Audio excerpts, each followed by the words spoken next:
उद्या छापल्याप्रमाणे आणि आपण निर्णय द्या। पण या प्रश्नाची संपूर्ण ब्रीफिंग मी घेतलेला आहे। मराठा आरक्षण मंत्रिमंडळ उपसमितीचा देखील मी एक सन्मान्य सदस्य आहे। या संपूर्ण प्रक्रियेमध्ये मराठा आरक्षणाच्या विषयामध्ये माननीय मुख्यमंत्र्यांच्या समवेत जेवढ्या बैठका झाल्या त्या प्रत्येक वेळी मी होतो आणि नुकतंच जे आंदोलनकर्ते आहेत माननीय मनोज पाटील जरांगे यांनी जे आंदोलन स्थगित केलं, त्यांचं उपोषण स्थगित केलं, त्यावेळी त्यांच्याशी चर्चा करायला मी आणि सन्मान्य मंत्री महोदय उदय सामंत साहेब, सन्मान्य खासदार संदीपान भुमरे साहेब आम्ही गेलो होतो। या प्रकरणाची माझ्याकडे सविस्तर माहिती आहे। जे जे प्रश्न विचारले जातील त्या सगळ्या प्रश्नांची उत्तरे देण्याची सरकारची तयारी आहे। माझी विनंती आहे तुम्हाला,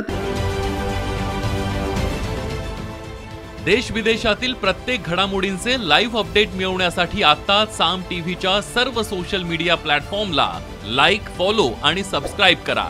तसंच सर्व नोटिफिकेशनसाठी बेल आयकॉन प्रेस करायला विसरू नका।